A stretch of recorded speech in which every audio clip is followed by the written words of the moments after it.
Okay, here we are back at this project on this broken axle on this drill.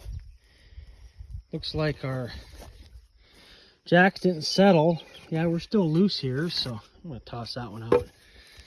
Give me a little more room to work, so that's good. A little bit nervous about that. I think we got everything we need here. We got this new axle shaft, and I was excited to see it came with a new nut, new washer, so that's good. I got the old bushings here and cleaned up pretty good. Now hopefully they'll fit without too much trouble.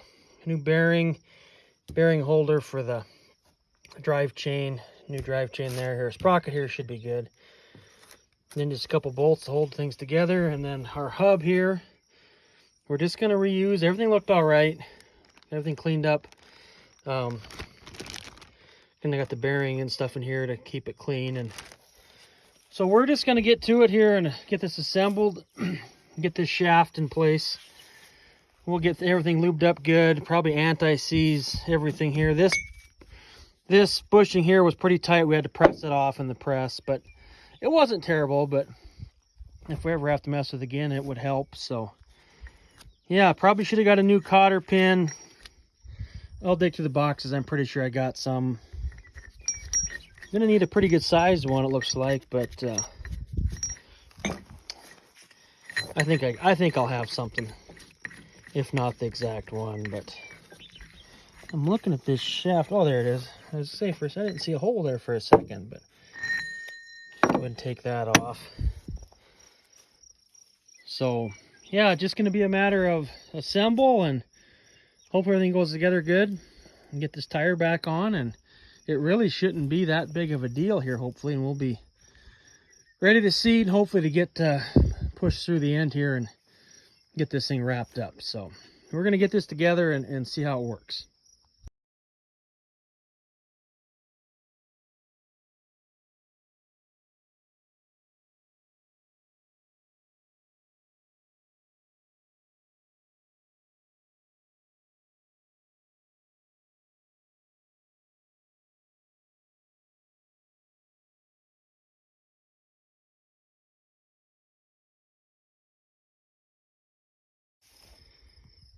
All right, we got the axle shaft in place, hub back on, bearing snubbed up, lubed up. Now we're gonna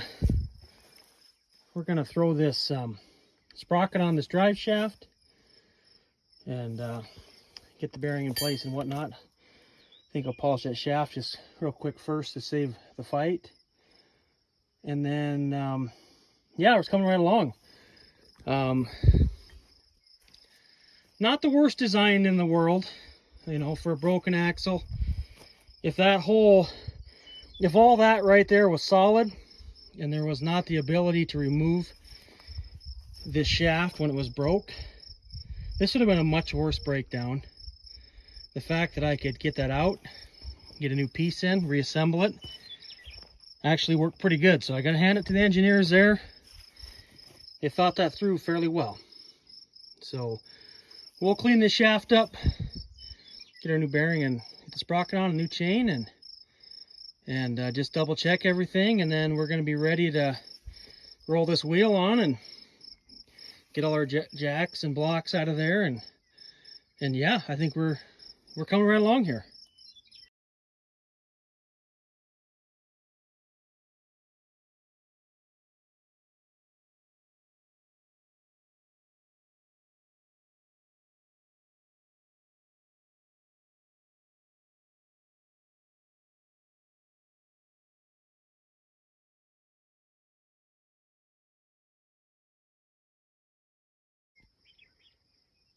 All right, who would have thought that putting that bearing and sprocket on was going to take longer than putting the axle and hub on? Who knows? Well, when I was at the parts place today, we had the old chain. Sorry about that.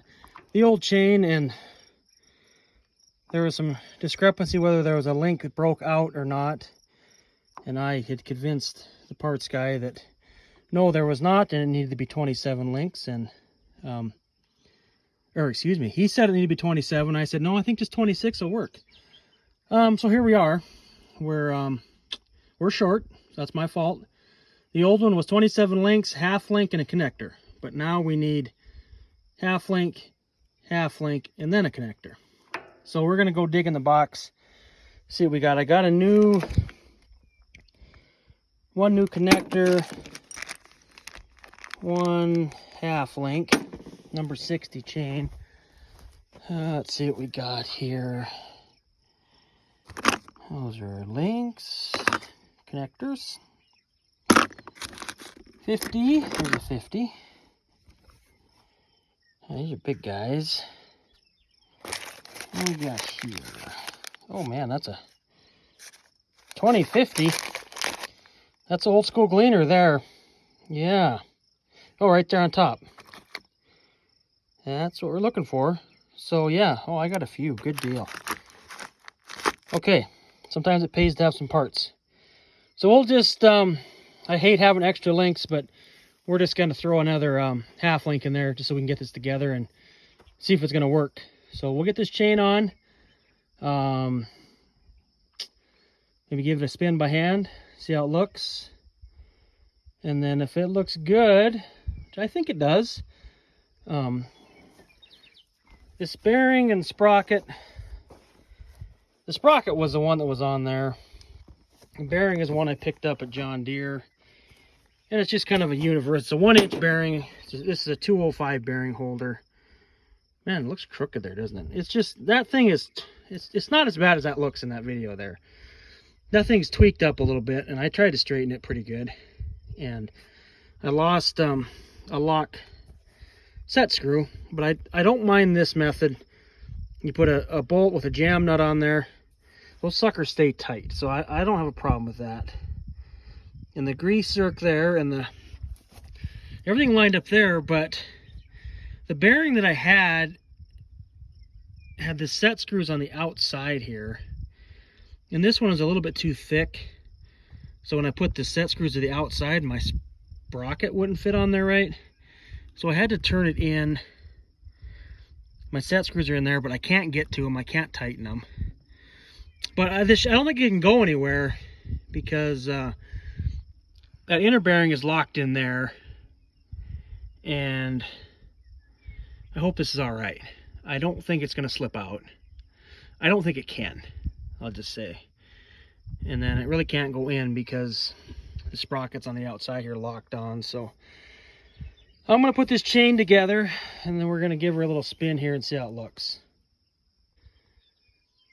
Okay, we're assembled. I think everything looks good. There's probably some of you guys, when I was, let me turn this a little bit here. When I was counting those links, you're probably thinking, that guy can't count. And this is not what I like to do. But as you see here, there's 1, 2, 3 half links, then my connector. Not how I want to do things, but hey, it's 8 o'clock at night. I'm 27 miles away from the parts store. This thing's rolling. That's all there is to it. So we're slapping half links in there. We're sending her down the field. I think the only thing left we got to do is we got to wrestle this pig on, which isn't going to be bad. It won't be too bad. I'm thankful that it didn't get wrecked. I don't really see any damage, extreme damage. You can see there across the, it kind of got dinged there where the cart fell down onto it, but nothing we can't roll with, that's for sure. So we'll wrestle this on and tighten things up and maybe kind of light the fire on this rig tonight and get her pulling again, make sure everything's going to be clear and go from there. So we'll get this wheel on.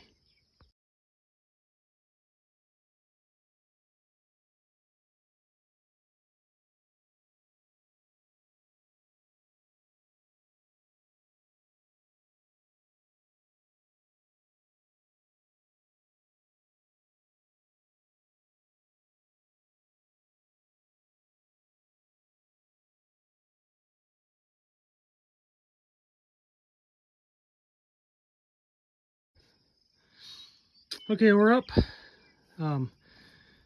buttoned up good with this wheel. Double check the nuts, everything's good. I thought I would do everyone a favor here and just show them what they need if this ever happens. If you ever break an axle on a Flexicoil cart, this is your starter kit that you're going to want to take to the field. You're going to want to take a couple railroad ties and go to your barn and find some chainsaw that hasn't ran in 2 or 3 years, and you get it started.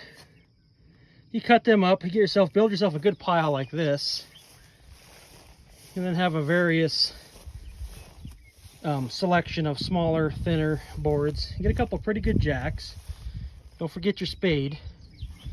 And then when you do it in a wet field, you get a nice little impression like this.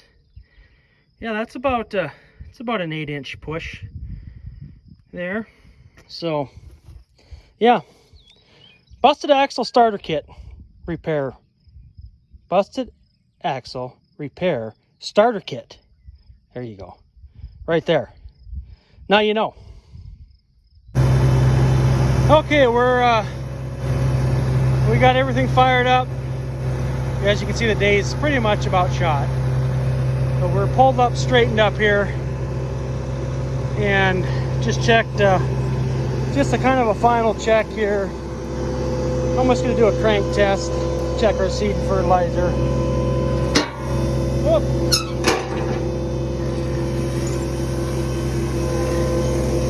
I always look to make sure both shafts are turning internally too. That closed up right. Then I just come back here and I just check, make a walk along the drill and check each one, seed fertilizer. You can see the fertilizer a little bit better. It's kind of a brighter color. It's the blonde colored 1152, and at a quick glance or from a distance, it looks a lot like urea. But so if you're wondering why it's so white, got a little bit. I lost one of my flappers. This is the second one now. It just must vibrate enough, and we'll have to fire that fan. But the way it shoots out, it shoots out about 10 feet in front of the drill, but it patterns pretty decent actually, so I'm not terribly concerned about it. Looks like things are okay. There shouldn't have been any issues there. It was working fine. So we stopped. Our urea cart back here, a 46.0 urea. It's an old Concord 2000. Again, we got the manifold, this homemade hitch, and I don't know if it looks good or not, but it's worked pretty well. And this cart, you can see up here a little closer. I mentioned this once in another video, but somebody cut the top off the cart, and then they added a 12-inch extension all the way around, and they did a great job. It's very nicely done, and it adds quite a bit of capacity. It added, I think, about 60 bushel to the cart, maybe 50. I don't know exactly. I've never really done anything with bushels. It's always been fertilizer, and if it's completely empty and you jam her full as you can get about just short of 7 ton in there. And you can see it's got the old this versatile tractor doesn't have the hydraulics to run 2 fans. In fact, it's barely got enough to run 1, but it works. So we got this diesel powered cart, and anybody that's ever been around Concords, this was something that used to be pretty common, the old Lamborghini 4-cylinder diesel. And then up here is, you can see just a little bit on the ground here. This thing is a little bit prone to moisture, right in those meters. So if it's sat for a few days, I always pop these covers off right there and just make sure it's not stuck. And as you can see, there's a few lumps in there. Probably wouldn't have functioned. So we're gonna see if we can get this fired up. Sometimes this thing starts real good. Sometimes it's a little fussy. I've got, I put this, it's just a Delco 1-pole alternator we rigged up on here because the magneto thing never worked and battery was always dead. So we did that a couple years ago, and actually it works really well. And all it is just a push button start right there, and then to kill it, you just hold that over and that kills the fuel. So very simple. We'll see what she'll do here. Oh boy! Yeah, look at that. She's alive. Started up real nice. I like it. Good deal. So we're gonna go up here and, oh man, that thing's loud. We can kind of do a crank test on this as well. Just take this handle here and give her 2 or 3 turns. You can hear the product falling and going through the big hose here. Go up front. That cart is so loud. I bought it from a guy. He used to have it hooked to a corn planter, and he told me that it works good. He said it'll just sit back there and howl all day long, and that's exactly what it does. So we can see now, see our urea here.